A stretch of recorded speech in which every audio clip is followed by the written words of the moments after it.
individual, and the matter is now sub judice.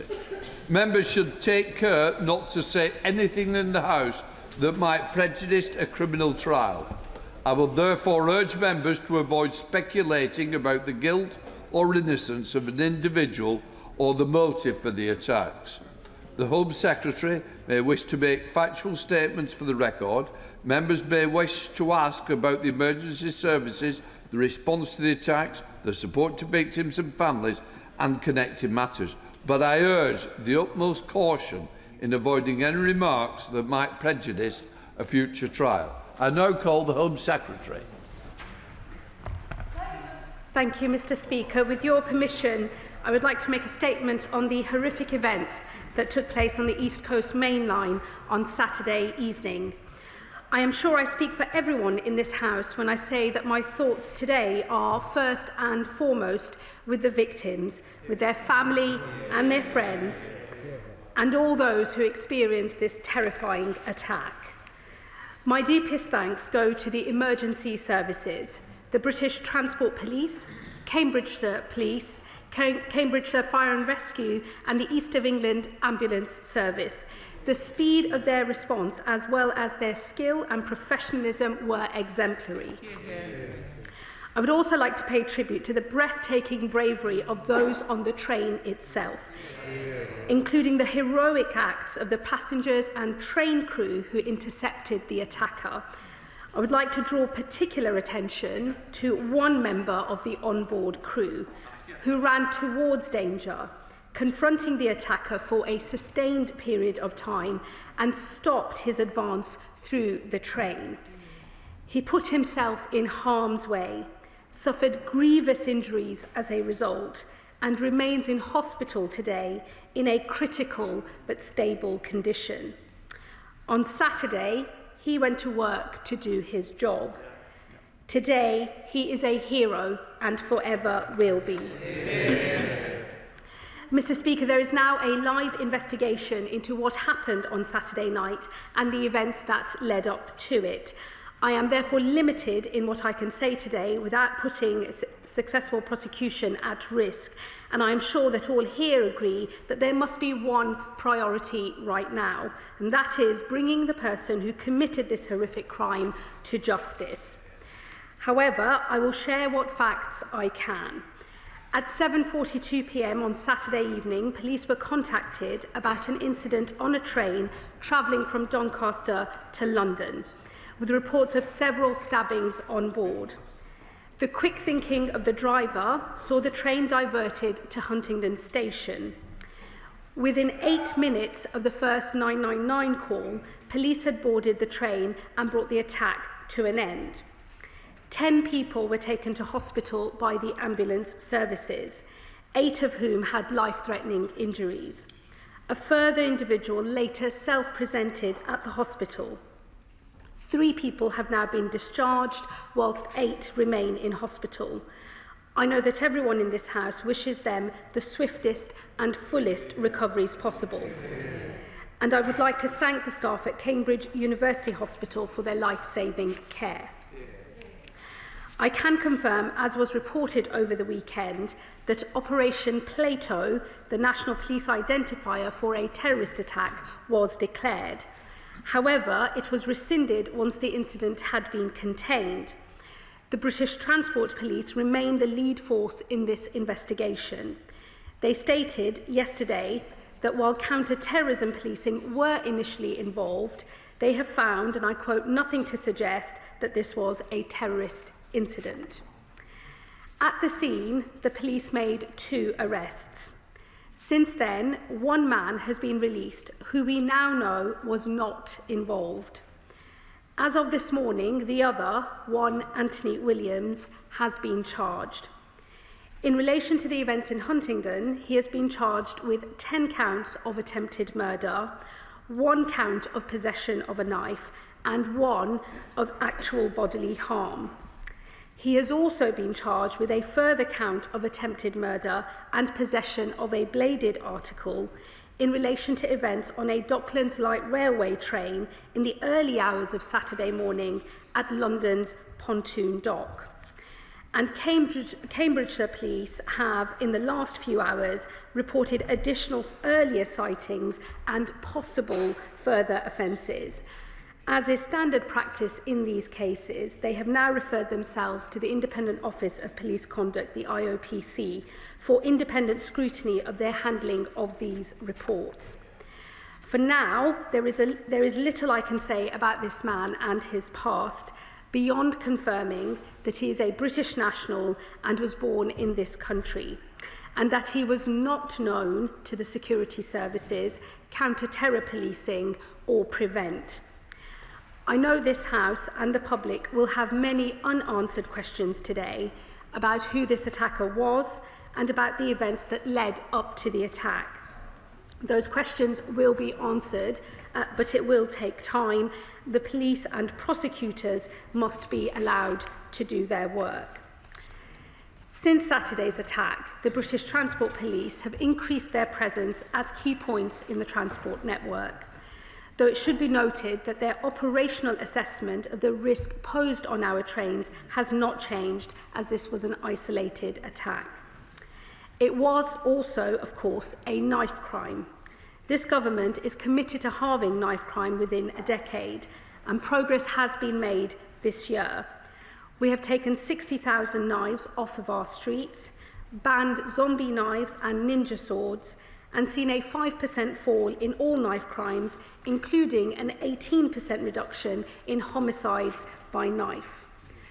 I know that ideas have already been suggested about how policing should change in response to this event. Once the facts are known, we must examine what more might have been done to stop this horrific attack from ever occurring, and whether there are measures that we must now take to better protect the public on our streets and on our trains. However, that must be done when all of the facts are available to us. Madam Deputy Speaker, the thoughts of the whole House are today with the victims of this horrific crime, their families and their friends, and all affected by what happened on Saturday night. The sickening act of the man who committed this crime was the very worst of humanity.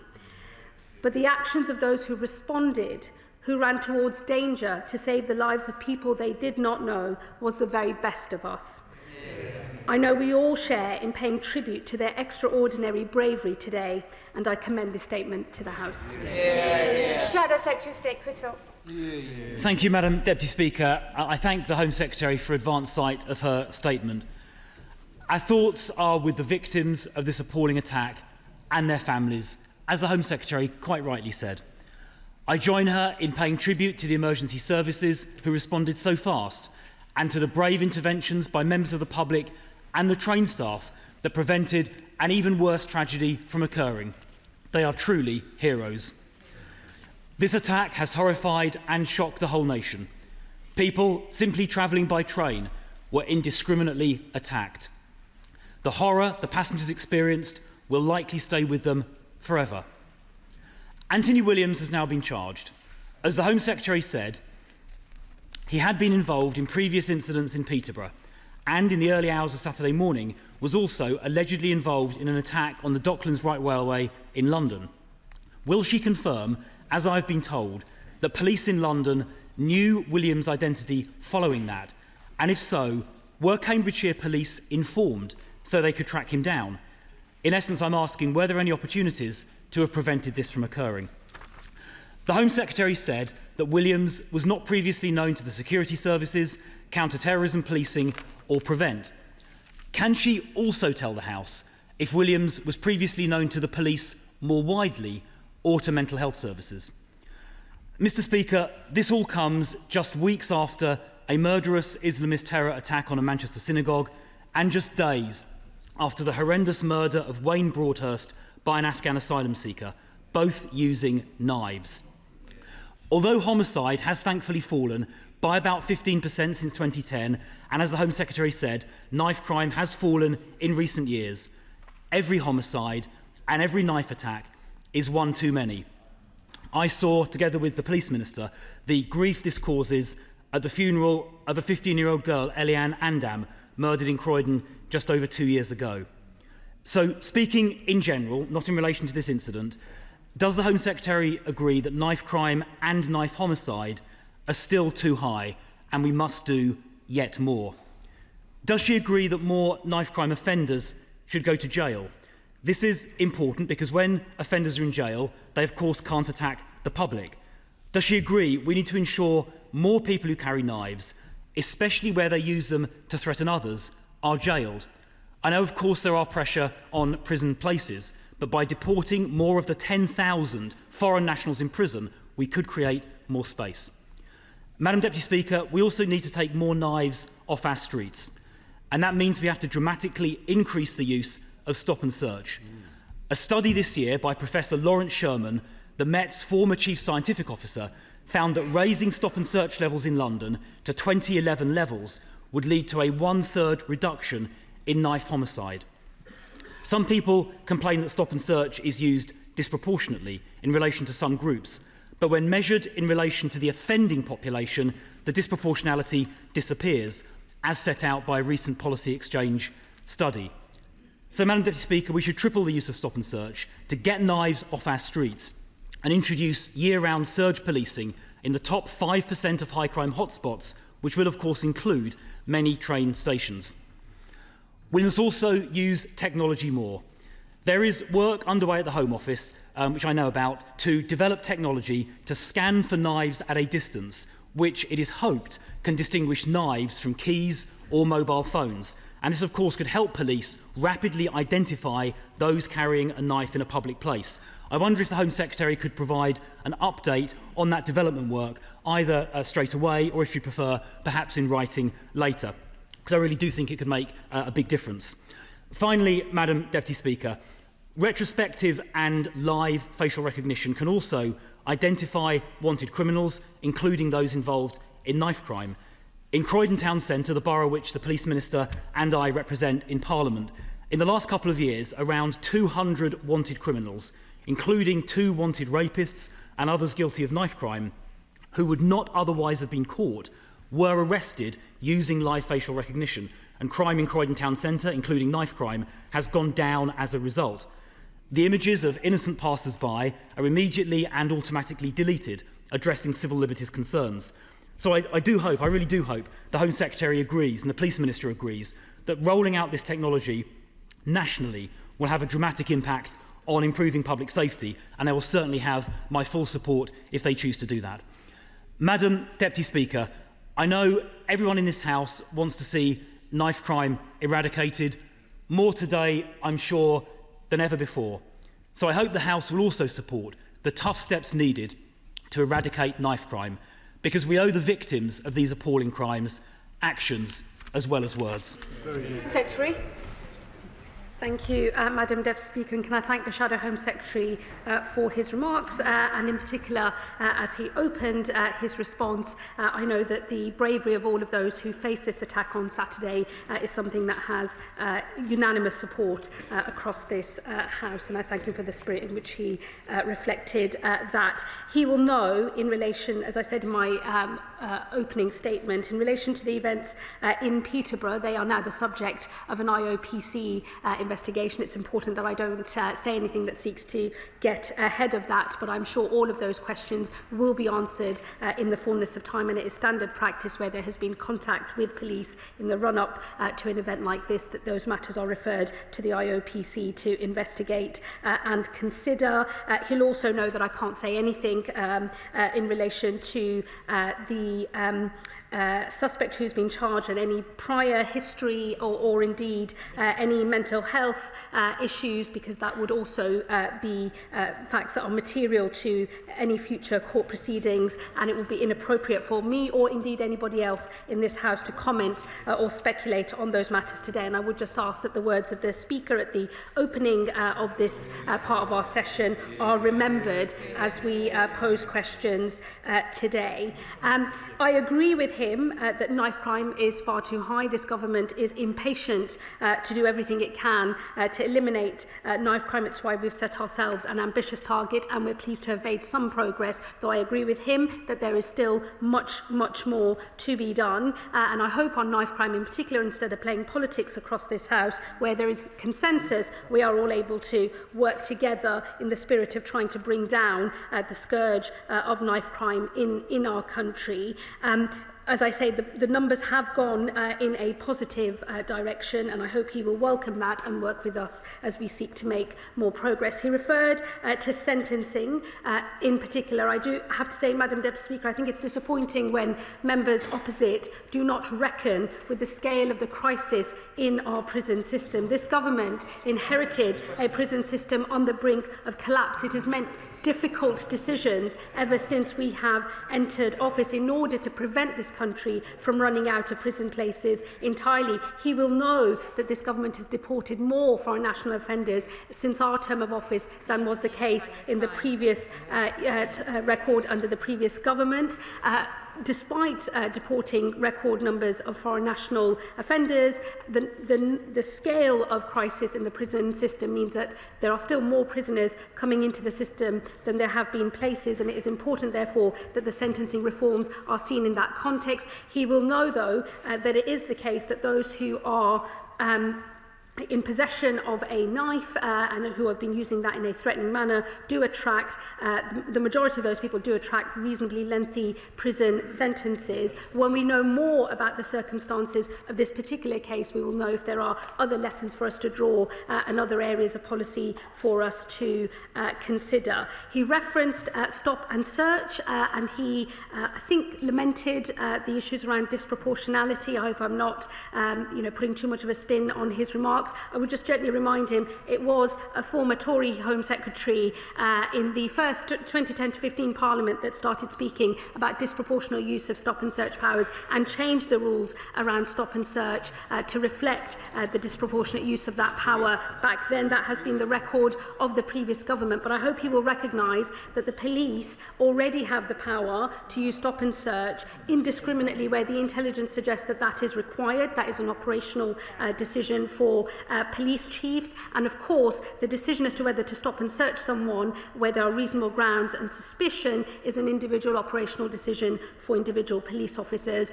This is a well-used power, it is a well-understood power, it is an important power that is in our arsenal for tackling criminality, and this government fully supports its lawful use. Let me also say on live facial recognition, it's this government that will very soon be consulting on a new legal framework to underpin the use of live facial recognition. He will know that when his party was in power, it was left to individual police forces, and I believe it was South Wales and the Met who first rolled live facial recognition out, faced lots of legal challenges as a result thereof. The government did not then change their policy, but this government will consult on a legal framework so that all police forces across the country can use live facial recognition technology, confident that they will not find themselves defending those decisions in courts in the future. And I've also supported the rollout of 10 specific live facial recognition units across the country, and will look to do more as well in the coming months. In relation to scans for knives, let me just say to him on tech more broadly, I think there is much more that we can do to use emerging technology in order to help us tackle this type of criminality, and I'm happy to write to him about our current plans, but I will be setting out more in terms of our broader position in the coming weeks. Madam Deputy Speaker, knife crime is a terrible, terrible crime. It claims far too many lives in our country. It is important that we keep doing everything we can to bear down on the damage that knife crime causes and provide pathways for those who get caught up in the carrying of knives. That is an important bit of policy that we will carry on working on. But in relation to the attack that we are talking about primarily today, I do urge the House that before we draw broader policy conclusions, we wait until more of the facts are known. Select Committee Chair Ruth Cadbury. Thank you very much, Deputy Speaker, and I thank the Home Secretary for all her remarks, and also the Secretary of State for Transport, who's here today, for her comments on the media this morning. And I share, as all members of this House do, their concern for the victims and their families, and her recognition of the heroism of so many in this tragedy on Saturday. On behalf of my colleagues on the Transport Committee, I would like to pay particular tribute to all the staff of Avanti West Coast and Network Rail who responded so quickly, and in particular to the train driver who reacted so promptly to get the train to Huntingdon in order that the emergency services could meet it, and also to the onboard staff member who is in hospital after protecting passengers. Now, I know that people may be nervous of travelling by train now, and I thank the work the government and the police services have done to ensure additional police presence at our rail stations, as I saw at Waterloo as I came on my way in here earlier. Now, given that the Home Secretary said the British Transport Police have said that their operational assessment of the risk posed on our trains has not changed, as this was an isolated attack, will the Home Secretary assure me that any long-term changes to security on our rail services will be considered very carefully, and once the full facts of this incident are known, and not rushed into without considering the potential downsides that may impact on the ease of travel by train? Well, I thank my honourable friend for her question. It's always a balance in terms of ease of travel for millions of people every single day, and making sure that people are safe. And of course, this government, the Transport Secretary and the rest of government will make sure that any arrangements we have, whether we remain with the current arrangements or anything that might change in the future, always strikes the right balance. That's the most important thing. But for now, based on our current understanding of this attack, the risk assessment has not changed. And although we're providing more reassurance to people so they feel safe getting on the trains in the aftermath of this attack, at this point there are no proposals to go further, but we will of course review that once more of the facts are known. Liberal Democrat spokesperson Max Wilkinson. Thank you, Madam Deputy Speaker. This attack has left 11 people in hospital, one of them a member of the train staff who is in a critical but stable condition. My party's thoughts are with all those affected, the victims, their loved ones and everyone who witnessed such a shocking event.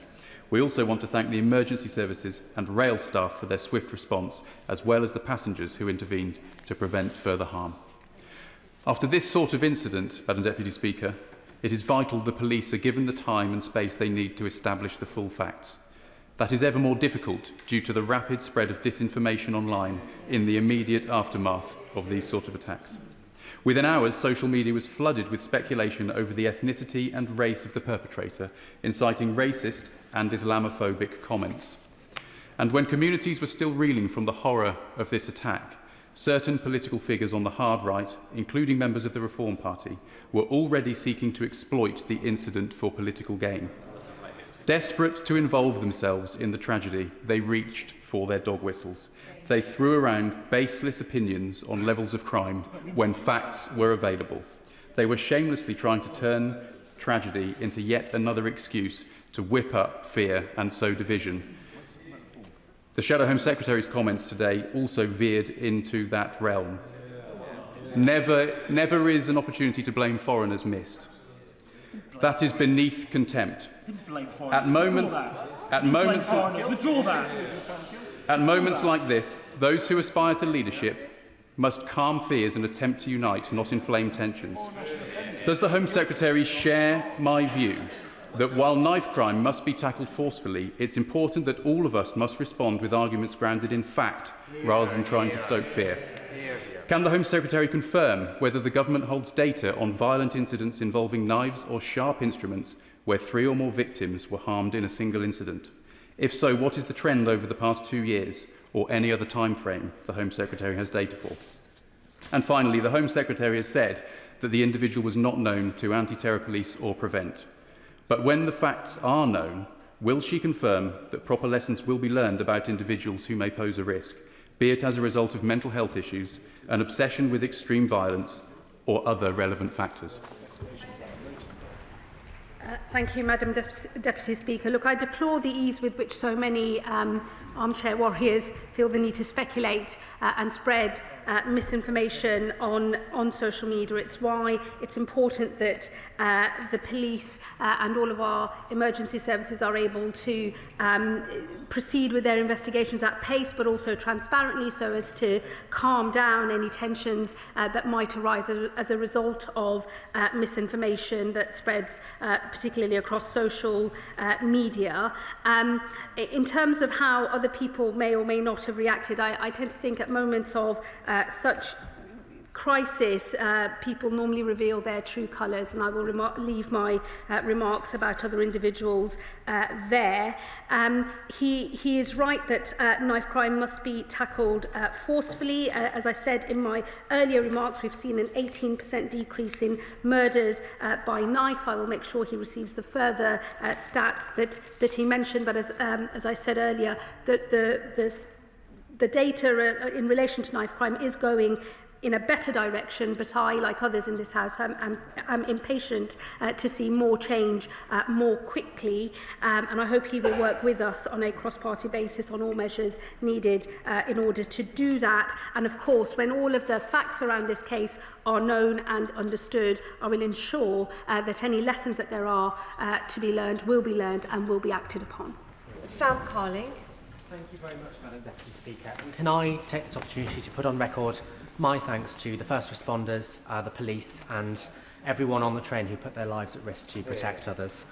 So many people from the communities I represent in both Peterborough and Huntingdonshire have written to me today in absolute fear, shock and confusion at how this can happen so close to home, particularly after we found out this morning that the charged individual is from my constituency. And I've had constituents really worried as well and alarmed about these reports over the last few hours that the offender may possibly have been involved in further incidents in Peterborough and London. So will the Home Secretary join me in calling for community cohesion following this incident and also ensure that a full investigation takes place into those possible other offences? Well, I thank my honourable friend, and I can only imagine how terrifying it must have been for his constituents and those in neighbouring areas to hear news of this horrifying attack. He'll know I can't say any more at the moment about other potential incidents. They are the subject of further investigation, and as more facts are confirmed by the police, we will be able to say more. And of course, the IOPC must be allowed to do their work. And on community cohesion more broadly, of course, when we know more about the facts of this case, we'll know whether this relates to community cohesion or whether it relates to wider community issues. I would encourage members to wait until more of the facts are known before we draw those broader conclusions, but I do agree with him that it is necessary that we reassure communities in his constituency and across the country. That's why there is an increased police presence across the transport network, and it's why this government will make sure that as we know more, whether there are lessons to be learned, that they will be learned and acted upon. Ben Obsijekti. This has been a difficult and challenging weekend for Huntingdon. My thoughts are with the victims of this terrible tragedy, to the LNER crew member whose heroic and selfless actions, placing himself in harm's way, saved lives at the cost of his own safety, and who remains in a critical but stable condition. To the other 4 victims who remain in hospital with stab wounds, and to the 4 who were discharged yesterday, as well as those who bore witness to the attacks and will still be processing their own experiences. I would like to place on record my praise for the emergency services response to Cambridgeshire Constabulary, whose unarmed response officers and firearms officers were able to place Anthony Williams in custody within 8 minutes of receiving the 999 call. To Cambridgeshire Fire and Rescue Services, our Air Ambulance Services and to the East of England Ambulance Trust for their incident response and for getting the casualties to Addenbrooke's Hospital. Also to the train driver, Andrew Johnson, and signalling staff, whose speed of thought in moving the train onto the suburban line from the high-speed line meant that the train could make the unscheduled stop at Huntingdon, a decision that curtailed the attack by several crucial minutes, allowed the police to apprehend the suspect and undoubtedly saved lives. The swift action of all those involved prevented a horrific attack from being far, far worse. I'm sure the Home Secretary and indeed the whole House would wish to share in my sympathies for those impacted by this horrific attack and my pride in the conduct, leadership and professionalism of the responders and railway staff. Well said. Well, can I thank the Honourable Member for both his question today, but also for his own work over the weekend. He was very quick to arrive at the scene, and I thought that the Honourable Member handled himself with great honour and reflected in a very measured way the initial response to such a horrifying incident in his constituency. I think the way he's handled himself is a credit to him and to the people that he represents. And I, of course, agree with him in relation to his remarks about the bravery of all of those who were responding, the speed of the response, but also the bravery of those inside the train itself as well. And let me assure him that myself and my officials stand ready to work with him and others who are locally on the ground to make sure all lessons are learned as we move forward. Andrew Pakes. Thank you, Speaker. And can I associate myself with the comments about sympathy and empathy for the victims of this? The names of Peterborough and the town of my constituency of my right honourable friend Huntingdon have flashed up across the news and around the world this weekend because of the terrible events we've seen happening on Saturday night. Madam Deputy Speaker, I don't want my constituency to be known just because of the acts of a single perpetrator. So can I pay my tribute to the police, the train staff, the first responders and others who stepped forward when the actions were needed to do that. And can I also pay particular tribute to my own constituent, train driver Andrew Johnson, and his ASLEF and RMT colleagues on LNER who went beyond the call of duty on that evening. They showed the best of British values and the true face of the county I represent and its people. We don't know all of the information yet, but there is great anxiety in Huntingdon and in Peterborough from many people locally, as well as this being a national issue. So can I ask my right honourable friend, can she confirm that we will go and move every mile to tackle knife crime, ensure our streets and public transport remain safe for everyone?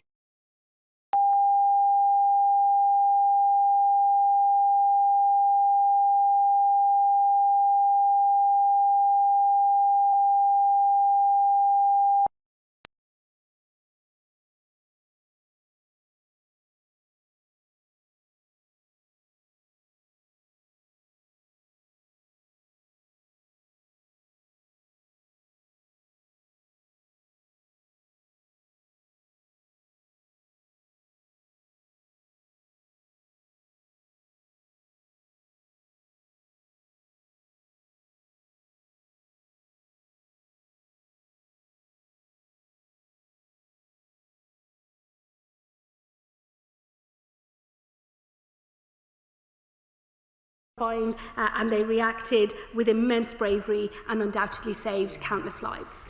Dame Karen Bradley. Thank you very much, Madam Deputy Speaker. And can I thank the Home Secretary for her statement and associate myself with the tributes that have been paid to the emergency services, the train crew, and our thoughts with the victims. When we have more information, I'm sure my committee will want to look at what actually happened and learn lessons from it. But can I draw the Home Secretary's attention to our current inquiry on new forms of radicalisation? And can I ask that if there are things that come out of this inquiry that are relevant for my inquiry, my committee's inquiry, that we make sure that we learn those points and include them as soon as possible? Well, can I thank the Chair of the Home Affairs Select Committee for the points that she has just made, and I look forward to working with her closely as we learn more of the lessons once all the facts in relation to this case are known. She is right more broadly, Madam Deputy Speaker, that we are seeing many new forms of radicalisation in this country and across Europe and North America in particular as well. And it is important that we are always stress testing and challenging the response that government has to tackling those new forms of radicalisation. It will need a change, I think, longer term in our understanding of what motivates serious violent behaviour, and I'm sure that is work that she and her committee will continue with, and I pledge to work with them as we try to tease out more answers to these particular problems. Florence Shalami. Thank you, Madam Deputy Speaker, and I want to associate my remarks with everyone who's made powerful tributes to both the train driver, the staff and members of the public, and I think this demonstrates why it is really important for us to have more than one person on the train. The train guards play a vital role in protecting passengers. My constituency is home to both Vauxhall and Waterloo, busy mainline stations. In under 6 weeks, we're going to have millions of people travelling on the public network service coming home for Christmas. Those people need to be reassured that train travel is an efficient and good way in terms of travelling across the country. My honourable friend, the Home Secretary, mentioned that there will be additional resources across the network for the next few weeks. Will that go on into that busy Christmas period? And this is an issue which obviously covers with the Department for Transport. There is the strange funding mechanism for the British Transport Police, and transport geeks will know that it's actually funded by the industry, not directly from the Home Office. But as we take on more control of the public network and the train service, this will fall onto the government. Is this an area that the Home Secretary and the Transport Secretary will be looking at and making sure we've got a funded, fully funded British Transport Police to protect people travelling on public transport? Well, thank my honourable friend for her question. The first thing I would say, Madam Deputy Speaker, is thankfully incidents as we saw on Saturday are very rare, and our train system is generally speaking very safe, and millions of people use it every day without incident. So we have a strong base, I think, to build on. But of course, given what has happened and the horrifying nature of the attack and the indiscriminate way in which victims were stabbed whilst on that train on Saturday, it is important, I think, that British Transport Police have made that decision to increase police presence across the railway network. It's an operational decision for them as to how extensive that is and how long that goes on, but we have a very good working relationship with British Transport Police. I've been very impressed with their response to this attack. I've been working very closely with them over the weekend. I do pay tribute to them and all of their officers, and I will be led by British Transport Police in terms of the operational decisions that they are making. On the wider policy questions that she raises, as more of the network is nationalised, I will of course pick up those conversations with the Transport Secretary. Charles. Deputy Speaker, more generally on knife crime, isn't there a disconnect though between what magistrates are able to do? For example, under the Restriction of Offensive Weapons Act, somebody can get a custodial sentence, let's say 51 weeks, and yet under the government's current sentencing bill, there will be a presumption that a 12-month custodial sentence will not be required.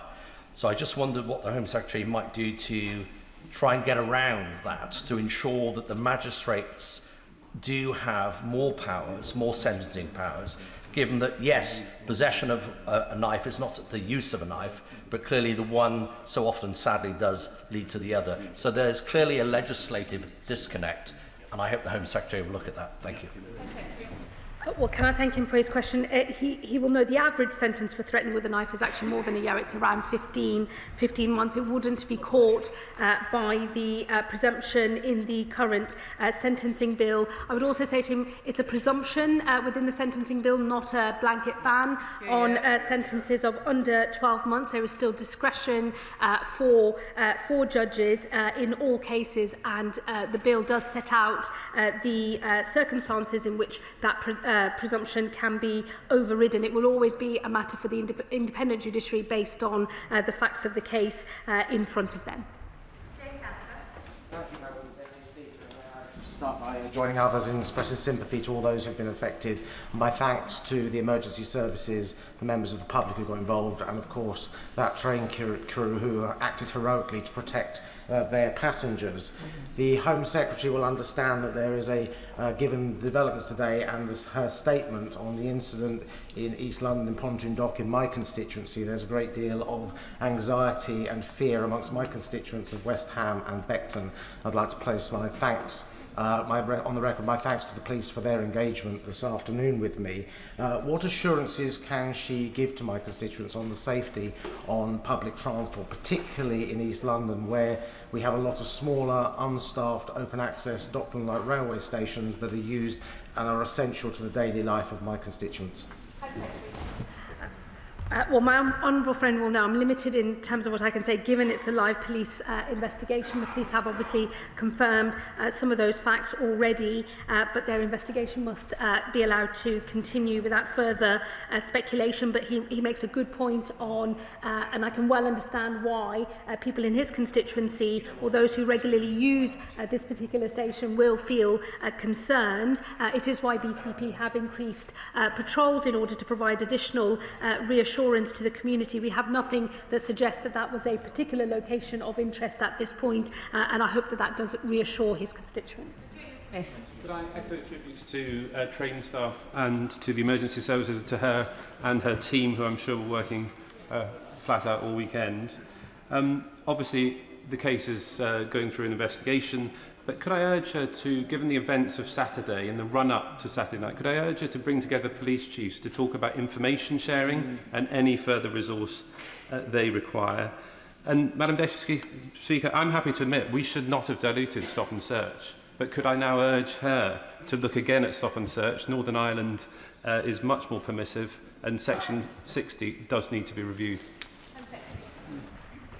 Well, can I thank the honourable gentleman for his question and for his remarks. My experience over the weekend in terms of the different police forces and different emergency services who responded to this attack is actually that they work together very well, and I was very pleased to see that level of coordination, especially when different forces are responsible for different things. But you know, at the start of this incident, counter-terror police were supporting the investigation. That was stood down, but if it had needed to be stood up again, I know that that would have been almost instantaneous as soon as the request was made. So my initial experience of and impression of the collaborative working has been very positive, and I do pay tribute to everyone involved in that over the weekend. On information sharing, I will take that away because I think that, and reflect on what he said, it is important, especially when there's such a huge incident taking place in the country with lots of information going out through different forms, that we make sure that there is complete coordination. If he has any specific concerns in relation to this incident, I'll be very happy for him to write to me, and I will ensure that I respond, but I will pick up that conversation with the NPCC and others as well. And look, let me just reassure him on stop and search. I think this is a very valuable tool that the police have. I will always want to see it used wherever it is appropriate to do so. My understanding and my conversations with police so far suggest that from their operational perspective, the powers they have work quite well. But of course, I will always be open-minded and be willing to look again at any of these issues should the advice from police change, or should the experience that we have of the way that the powers are used change as well. Picture. Thank you, Madam Deputy Speaker. If I can start by just associating myself with the many tributes that have been given today to those people on the train that tried to prevent the attack, the staff and the responders. As a member of Doncaster East and Isle of Axholme, I use the Doncaster King's Cross service most weeks. I know many of my constituents and people across Doncaster are deeply shaken by this appalling attack, but that service is an indispensable part of our lives. So will my right honourable friend, the Home Secretary, set out the immediate steps that she's taken to reassure passengers who use that line, but also the best way that we communicate that to ensure that they have peace of mind as they travel on those trains over the next few days? Well, look, I think we should all take confidence from the speed of the emergency services response to this attack, which has drawn justified and wide praise across this House today. As I say, the speed of that response meant the attack was brought to an end as quickly as possible, and many lives, I believe, were saved as a result of that response. And I do think that whilst the incident itself is deeply shocking, and I can fully understand that people who use the service on a regular basis will be feeling shaken by this news. The fact that our emergency services were able to respond so quickly, I think, is something that we should all be confident in and take pride in. And then, of course, the British Transport Police have increased police presence across the network in order to provide more reassurance to people. But as I say, thankfully, in this country, incidents of this nature across our transport network are very, very rare. And I think everyone in this House will want to work together to make sure that remains the case. Thank you, Madam Deputy Speaker, and I join the Home Secretary and my constituency neighbour, the Honourable Member for Huntingdon, in their thoughts for the victims and their families, and also in paying tribute to Cambridgeshire Police, Cambridgeshire Fire and Rescue, the East of England Ambulance Service, the staff at Addenbrooke's Hospital, and of course the train crew and passengers for their response on Saturday evening. Now, while respecting the ongoing investigation and the IOPC process, can she assure the House that the extraordinary bravery and professionalism demonstrated by all those involved in containing this incident and providing life-saving care will be properly recognised in due course? Well, I thank the Honourable Member, and I, of course, absolutely agree with everything he said in praise of all of those who responded to this attack. I will make sure that once we are through court proceedings and the full facts of the incident are known, there will be an appropriate moment to be able to thank all of our emergency services and the brave passengers in an appropriate way when the time is right. Rachel Hopkins. Thank you, Close. All the LNER train crew and train driver involved in the action. Their swift action and their extensive training to respond to emergencies was undoubtedly critical to saving many lives. Railway staff will be deeply concerned that this terrible incident has taken place against a backdrop of year-on-year increases on violent assaults on rail staff. What conversations is the Home Secretary having with the Department for Transport colleagues regarding resources and support needed to keep rail staff and passengers safe on our railways? Well, I know that from my conversations with the Transport Secretary over the weekend, these are issues that are very much on her mind. And of course, there is crossover with those of us in the Home Office, but primarily the responsibility sits with the Transport Secretary. I will make sure that she gets a fuller response to her question, but she should rest assured that in this government, we recognise that assaults on any of our public sector workers are unacceptable, and the government will always do everything it can to stamp that out. Barclay. Madam Deputy Speaker, could I join my fellow Cambridgeshire MPs in the tributes they've made? The Home Secretary, in her statement, indicated she was receptive to the deployment of facial recognition at railway stations. Could she clarify on the current timeline, what's the earliest date that would be deployed more widely? And given some of the early lessons coming out of this case, what scope is there for the government to accelerate that timeline? Well, the consultation that I referred to in my earlier remarks in terms of the legal framework for much wider use of live facial recognition will just be in the next few weeks, so that's all but upon us. I referred to the funding for 10 new mobile units which has been made available, and British Transport Police is preparing a pilot of live facial recognition technology at selected railway stations in London. It will run for a period of 6 months. The exact dates will be public in due course, and I will make sure we write to him with those when they are decided. Thank you, Madam Deputy Speaker. With LNER headquartered in my constituency of York, I have written to David Horn, the Managing Director, to offer my support to him and pass on my best wishes to his crew. I also want to put on record my thanks to the signallers who made it possible to shift the train onto the line, who are also based in my constituency of York. Last summer, I sought to amend the Crime and Policing Bill with an amendment to provide greater protections for transport staff in the light of the increased risks they are facing. With the bill about to enter committee stage in the House of Lords, will the Home Secretary look at my amendments again and ensure that we do provide those protections for transport staff? Friend, I'll happily discuss with her the content of her earlier amendment, and even if not accepted for the bill, I'll ensure that the policy question that she's raising is picked up by our colleagues in the Transport Department. We are running out of time, so I'll ask the questions to be short and, of course, the answers as well. Stephen Gethings. Madam Deputy Speaker. Madam Deputy Speaker, can I put on the record our best wishes to the victims and our thanks to the emergency services and railway staff who did a remarkable job. I know she can't comment on the case in particular, but one concern that I have is around the speculation and disinformation that is rife on social media. Can she make it her job to maybe have a conversation with the social media companies, because that kind of speculation does no service to the victims or to the police who are pursuing this issue? The most important thing is that official sources of information are able to be as transparent as quickly as possible, so the vast majority of this country that doesn't just get its news from social media knows what is happening. Of course, there'll be a role for the Online Safety Act in future as well. Sir. Thank you, Madam Deputy Speaker, and I do thank the Secretary of State for her statement and for bringing it to us so promptly. I use LNER every week to come to this place, and I always knew the staff were great, but I didn't realise they were heroes. And I think the response we've seen from both the staff and the public on the train really was the best of Britain. But I think the response of social media was absolutely shameful, if I'm honest. Absolutely shameful. And it shames us as a country, actually. Yeah. But LNER does connect Edinburgh South West to destinations north and south. And I'm sure my residents will be really pleased to hear what they are looking at facial recognition on the transport network, because I think it's incredibly important.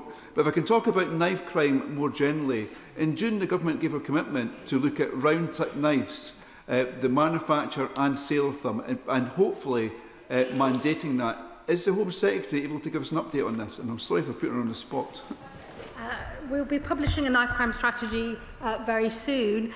What I would say about rounded top knives is I understand the reason why some people think that is part of the solution. I will, of course, consider all of the evidence, but in the end, we have millions of normal kitchen knives available, and so we've got to do a much better job on all of the other areas, such as prevention.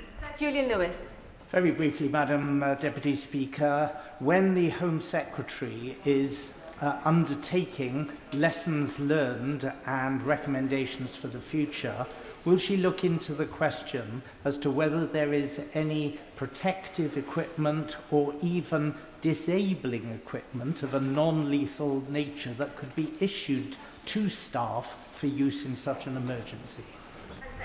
Thank you. Well, we'll know that tasers were deployed to bring this incident to a close on Saturday. But let me assure him, even if it's not part of the wider lessons learnt from this case, once all the facts are known, I will, of course, take under consideration the points that he has made.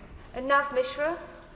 Thank you, Madam Speaker. Madam Speaker, my thoughts and prayers are with the victims of this brutal attack, and of course my tribute to the amazing courage and bravery of the train crew, but also the first responders. Like my friend from Vauxhall raised, I have serious concerns about the funding arrangement for British Transport Police. So can I encourage my right honourable friend, the Home Secretary, to work with the Department of Transport and the Secretary of State for Transport to make sure that the funding arrangements for BTP are good going forward? Yes, I agree with my honourable friend of the vital role that BTP plays. Their funding for this year is actually 6% higher than previously. They have a hugely important role, and I'm sure the Transport Secretary will do everything she can on the funding front. Clynnis Meddy. Mine and Plaid Cymru's colleagues thoughts are with everyone affected by this appalling attack. They're also with the train driver, crew and staff whose quick thinking and decisive action helped protect many from the worst of outcomes. Will the Secretary of State join me in expressing gratitude for their bravery and for showing us all how crucial the presence of officers and sufficient staffing is to our public safety? Surveillance can help catch criminals, but staff on the ground saves lives. Here, good question. She makes a very good point, and it is undoubtedly the case that the staff on the ground in this incident saved lives. Neil Duncan-Jordan. Madam Deputy Speaker, and can I echo the Home Secretary's comments earlier and the tributes paid in the House already? She will know, though, that the British Transport Police is facing an unprecedented funding deficit that threatens the safety on our railways. There's currently 8.5 million shortfall, with the threat to nearly 300 jobs. Will she therefore meet with the Transport Secretary to discuss how we can fully fund the BTP as a matter of urgency? Well, I would repeat that the BTP for year 25-26 have been awarded £415 million, which is an increase of almost 6% this year, and I'm sure the wider funding issues are something that the Transport Secretary is considering. Eastwood. Thank you, Madam Deputy Speaker. I also want to pay tribute to those who were on the train, the staff and the first responders, as well as members of the public. Could I also ask the Home Secretary to consider comments made by the Right Honourable Member for Staffordshire Merlins in terms of the new ways of radicalisation? The previous Home Secretary also referenced this at the dispatch box, and I will be very keen to hear her views on it. Thank you, Madam Deputy Speaker. The Honourable Lady is absolutely right to raise the issue of the wider forms of radicalisation that we are now starting to see in this country. She should rest assured I will ensure, even if it's not relevant to the specific lessons to be drawn from this case, that is very much on the minds of all of us in government as we seek to meet the scale of the new challenge that we face. Paul Davies. Madam Deputy Speaker, I fully support the remarks made by the British Transport Police Deputy Chief Constable Stuart Kennedy that the heroic actions of the LNER staff member undoubtedly saved lives. At a recent meeting with the TSSA, they raised concerns about policing budgets and the unique pressures facing the British Transport Police. What discussions has the Minister had with the Treasury to ensure a fair funding settlement, one that safeguards their operational capacity and ensures the continued safety of passengers across our network?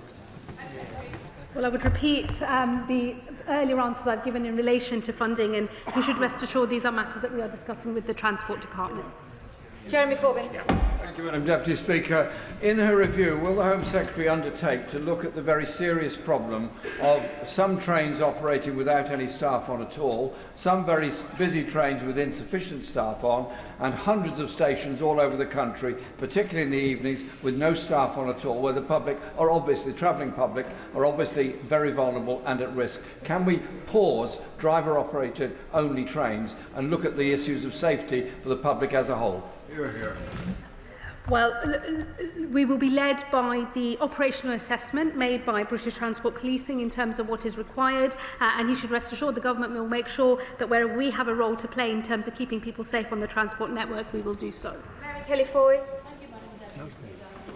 First thoughts are with the victims of this horrific attack.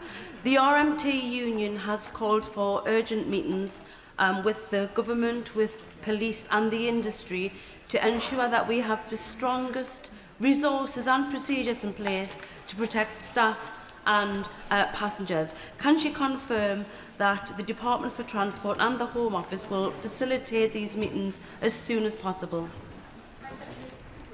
Well, I can assure her that myself and the Transport Secretary will, of course, be discussing all and any lessons to be drawn from this incident, and that there will be a cross-government response that meets the scale of the challenge that we face. Adam.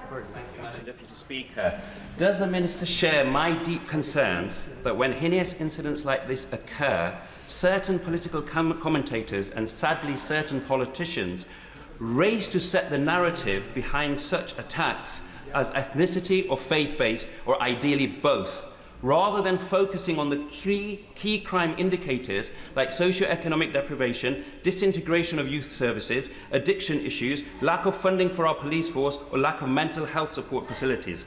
Does she agree these factors matter much more than ethnicity, faith, or migration status of the perpetrator? Well, I think he's getting rather ahead of what facts are currently known about what lay behind this particular attack, so he'll understand if I refrain from making broader conclusions about the motivations here. I think it is important, learning the lessons of what happened after the Southport attacks, that government moves quickly and that police move quickly to make all shareable information available to prevent the spread of disinformation and potential public disorder. That is the end of the statement on the response to the Huntingdon train attack. I'll give the front benches a few moments to shuffle over. Order, Ruth Cadbury.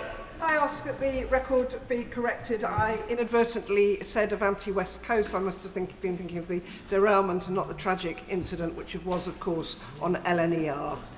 Thank you so much. The correction is now duly on the record. Please seated. Is it really a point of order, Jim Shannon? There isn't. In my constituency of Strangford today in Portavogie, a young man was killed in a knife attack. And I think perhaps maybe in order for mention that there, and perhaps the House would join me. Mr. Jim Shannon, that is very important, Mr. Jim Shannon, but we cannot continue that statement. It is now concluded. Point of order, Chris Phillips. Very briefly, I think the Home Secretary may have misheard me during my question. I was saying that I was not concerned about disproportionality of stop and search, because when you compare it to the offending population, there is no disproportionality, and I was encouraging further use of the tactics. Just wanted to make sure the Home Secretary had heard and received that message. The Home Secretary has most definitely got that on the record. I will now continue with the business of the day. The Clerk will now proceed to read the orders of the day. Public Office Accountability Bill, second reading. Now, Prime Minister to move second reading. Thank you very much. I beg to move that the bill be now read a second time. Before I come to the bill, Madam Deputy Speaker, I want to put on record in this House my own tribute to the police, the first responders, and in particular to the heroic actions of both the driver and members of staff on board the Doncaster to London train, where such a vile and horrific attack took place this weekend. We all share in the revulsion of this shocking incident, but there's no doubt that their collective action, their brave action, saved countless lives, and I know the whole country is grateful for that. Madam Deputy Speaker, 36 years ago, 97 men, women and children went to a Liverpool football match in Sheffield, an FA Cup semi-final, an occasion of joy, and they never came home to their families. Madam Deputy Speaker, I invite the House just to reflect on that simple statement of fact, what that might feel like. Nearly 15 years ago, when I was Director of Public Prosecutions, I met many of the Hillsborough families during the independent panel led by Bishop James Jones.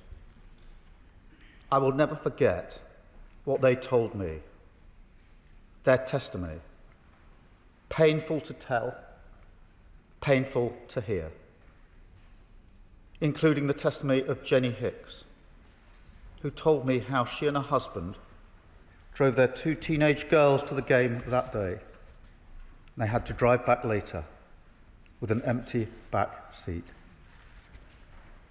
Every single story, every single experience, painful to the core, unimaginable to the core. And so, Madam Deputy Speaker, before I come on to the bill and the contents of the bill, I want to begin this debate with a simple acknowledgement, long overdue, that the British state failed the families and victims of Hillsborough to an almost inhuman level. But, Madam Deputy Speaker, those victims and their families, their strength, their courage, their refusal to give up, a determination no matter what was thrown at them, to fight for people they'll never know or meet, to make sure that they never go through something like this again. They are the reason we stand here today with this bill.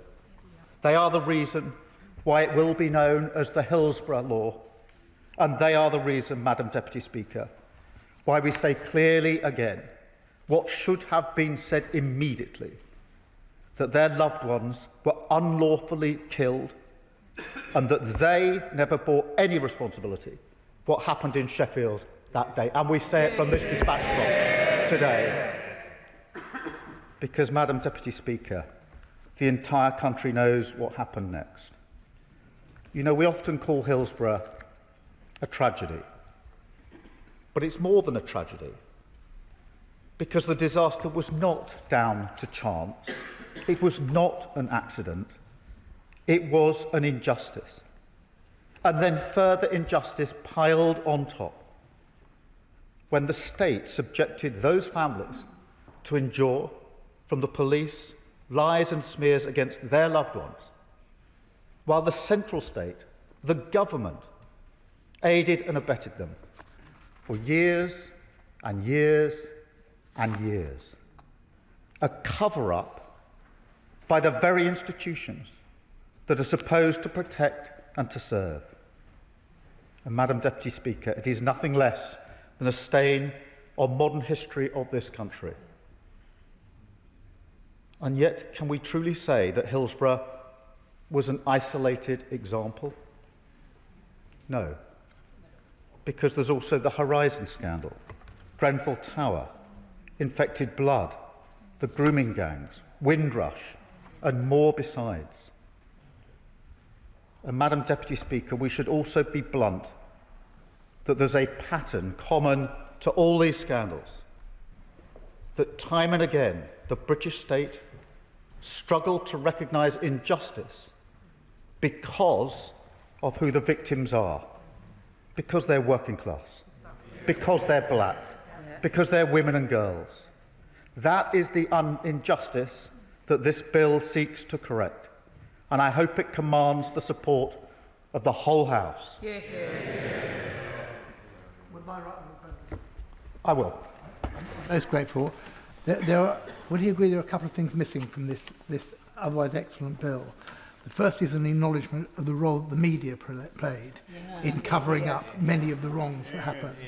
And the second is a national oversight mechanism, something that will ensure that when recommendations are made, that they are carried out. I'm grateful for the intervention, and of course we must acknowledge the role of the media and others played in this. This was a cover-up at so many levels. And in relation to oversight mechanisms, I don't think this bill is the place for that, but I do agree with the proposition that where there are inquiries, there needs to be a better way of ensuring that there's follow-through on those inquiries. I will. The Prime Minister has listed a litany of scandals where there has been cover-up. Would he reflect and include in that the Chinook disaster, where there has been repeated attempts to cover up the truth, the state of the aircraft that was sent out that night, in which we lost so many valued members of our intelligence service? Isn't that something that now a wrong that now needs to be righted? For raising that. This bill is obviously intended to deal with all of the situations where there needs to be a duty of candour, with consequences if that isn't adhered to. So I'll just make some progress. I will take further interventions. So, Madam Deputy Speaker, let me now turn to the bill itself, and first of all to the duty of candour. There are three parts to this. First, a new statutory duty of candour.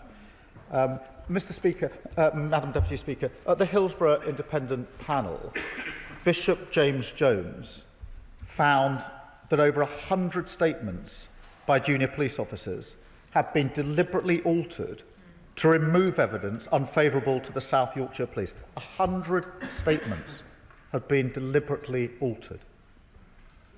Madam Deputy Speaker, I don't think there's anyone in this House who could possibly disagree that we must never let anything like that ever happen again. It is a disgrace, and the bill before the House will tackle it. I'll give way. Shannon. Can I commend the Prime Minister and Government for bringing this bill forward? I think it enheartens us all to see the content of it. Does the Prime Minister not agree that with the rise of social media, there is more public scrutiny than ever before and less trust in the institutions? The bill and the Prime Minister's outlining is an opportunity to begin that journey of restoring public trust, and we must be mindful that nothing less than accountability can be acceptable. The public understands that mistakes can be made, but they cannot and should not forget when cover-ups take place. His intervention, and the bill, the legal provisions to ensure this can never happen again as a matter of law. But I've been clear, and I've said to the families on a number of occasions, it's the culture as well that has to change. The culture has to change. So the bill is the architecture, but the culture has to change of the state. Yes, of course. I'd like to thank him for giving way. Charlotte Hennessy, whose father, Jimmy Hennessy, was unlawfully killed at Hillsborough, has had conversations with the Prime Minister where he has assured her that the law does not need to be watered down and will be delivered in its entirety. She's in the chamber today. Will he make that promise in this House today? Absolutely. I made that promise. I looked the families in the eye. I made that promise and I meant it. And I say it again from this dispatch box, this bill will not be watered down. This is such an important orchestrating of the relationship between the state and its citizens. It will not be watered down. I'm very pleased to be able to affirm that from this dispatch. I'll take one more and then I'll press on. Can I thank the Prime Minister for giving way? Does he agree that one of the most powerful lessons from Hillsborough, and indeed the other Grenfell and post office scandals, is that truth delayed is justice denied, and that while this bill rightly places a duty of candour upon public authorities, it must also compel ministers themselves to uphold that same duty when addressing this House, so that accountability begins at the very top, including the misleading information that was given from that dispatch box by his minister last week in relation to the hooligan Maccabi Tel Aviv fans. I really think, with the families here in the House with us... Order, Prime Minister. I was trying to pay close attention, but I may have missed it. We do not accuse each other of misleading information at the dispatch box. So be mindful of the language that one is using. Prime Minister. Thank you. I also think that we owe the families a better way to have this debate than descending into party political point scoring, and I hope we can continue the debate in that way, because this bill will tackle that injustice, so that when tragedy strikes and the state is called to account at inquiries, inquests and other investigations, public officials, from police officers to the highest offices in the land, will be subject to that duty, which means that an injustice like this can never again hide in some dark corner of the state.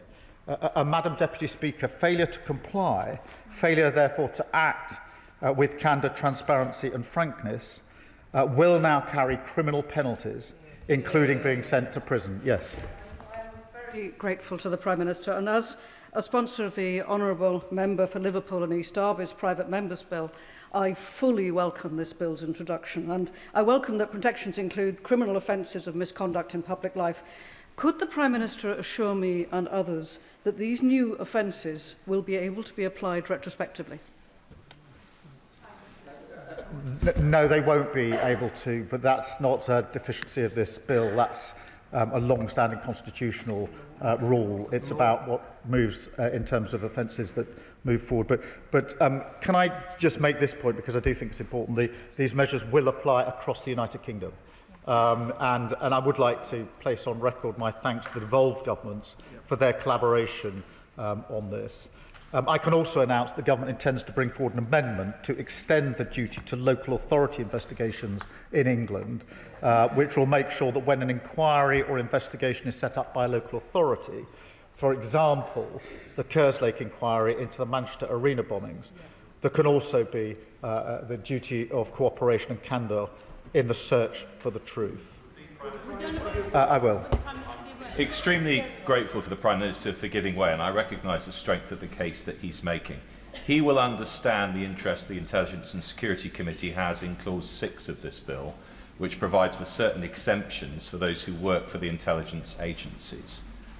What it then says is that those people should report internally within their organisation information that may be of use to an inquiry or investigation.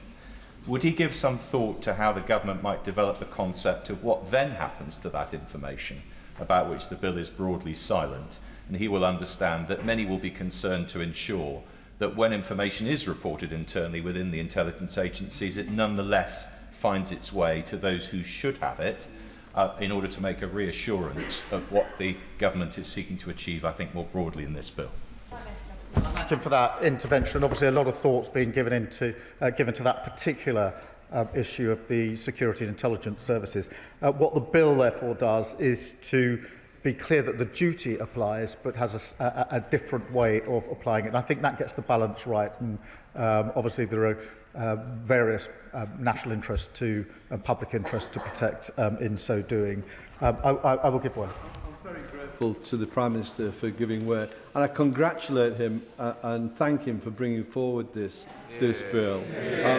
This represents an epic struggle by the Hillsborough families, and they're to be much admired and praised. But this will extend beyond this, as the Prime Minister has said. Can I thank him on behalf of the families who suffered great loss under the auspices of the Tees Eskin Weir Valley NHS Trust, Christy Harnett, Nadia Sharif and Emily Moore, as they were lacking that duty of candour when those terrible tragedies struck.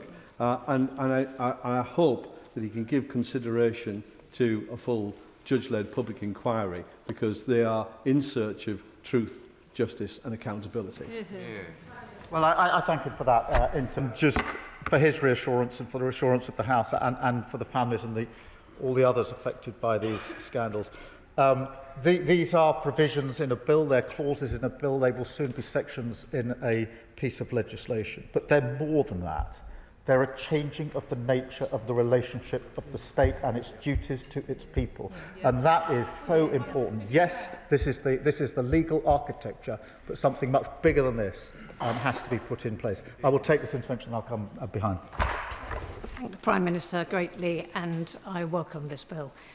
Could I ask him to reassure me and my constituents that those organisations which are contractors to public authorities and public bodies are covered by the provisions of this bill as well, because it's important that where responsibilities defrayed to other bodies, that they too are captured by the clauses in this bill. She anticipates my next point, but I will make it and then I'll take the intervention from behind, because we have to recognise that some scandals, such as the Post Office Horizon scandal, the boundaries between the public sector and the private sector are complicated.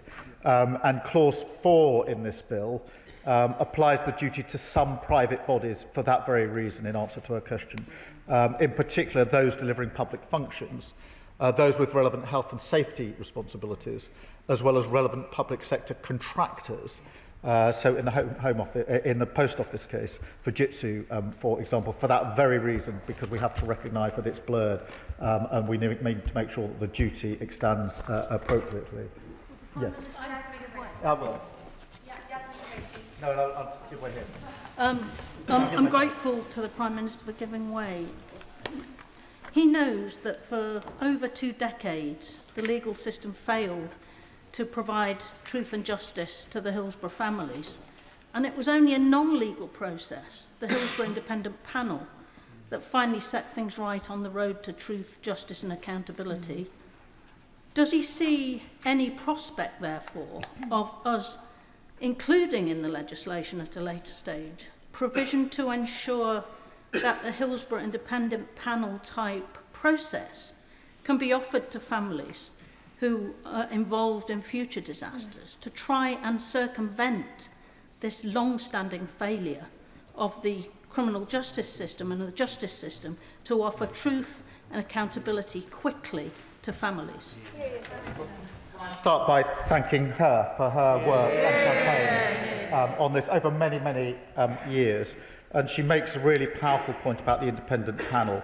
I first met Bishop James Jones 15 or plus years ago now, and I genuinely think he was amongst the first to listen properly, knowing what listening means, to those that were giving evidence to his panel, which is why he was so well received and respected in the report that he made, and we will certainly give consideration as to whether panels of that like in future can serve a useful purpose. I'll take the other intervention. I thank the Prime Minister for giving way, and he's been very generous in taking all our questions. And I want to congratulate him for introducing this particular piece of legislation. But can I just ask if the duty of candour can be applied fully to all investigations, including independent panels, and not just statutory inquiries, and that the command responsibility must personally rest with those in charge and not simply the institutions? Well, it does apply to non-statutory inquiries, so her point is covered within the bill. Madam Deputy Speaker, I'll press on. The second part of the duty of candour is a professional duty of candour for all public servants, because the Nolan principles of public service, honesty, integrity, accountability, selflessness, objectivity, openness and leadership, they're not some kind of optional extra, but the very essence of public service itself.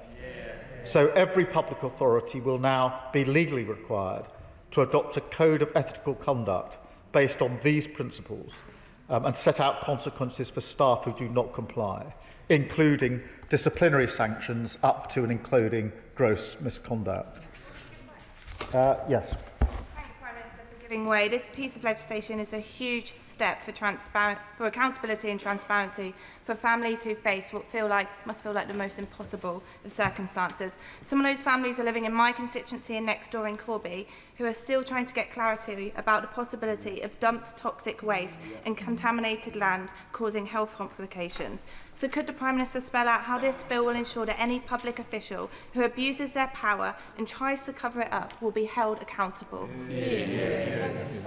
Yes, I can confirm that, and I want to emphasise the point again because it is so significant that out of the most unbelievable suffering, these families, these victims, have pushed for a change that took far too long, but will now benefit and safeguard people that they will never meet, they will never know, and I find that kind of campaigning humbling, and we thank them for it.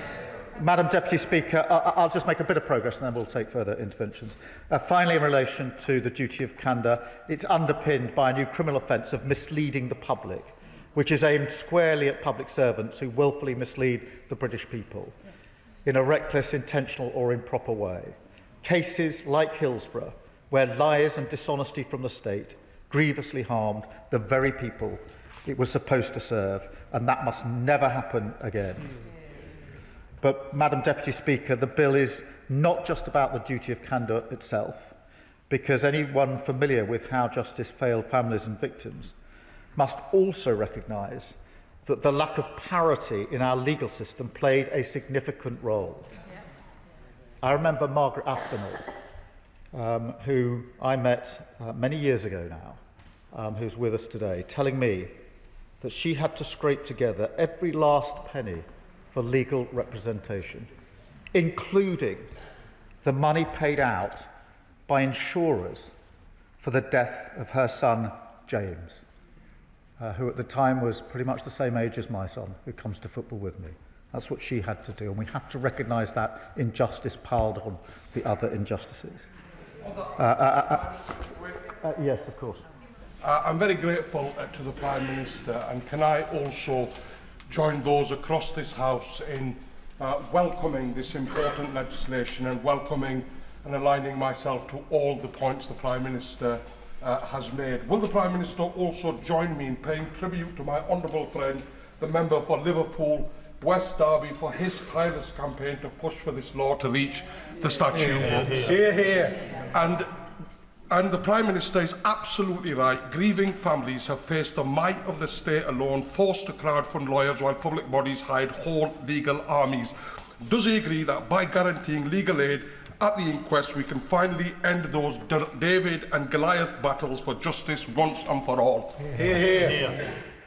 Well, can I absolutely extend that tribute to the member for Liverpool West Derby, who I think was at the game and has campaigned tirelessly in this place and beyond this place to help us get to the position today where we can introduce this bill. So I do pay tribute to him. I'm very pleased to do so from this dispatch box as we introduce this important legislation. I'll just make some progress and I will come to the honourable member.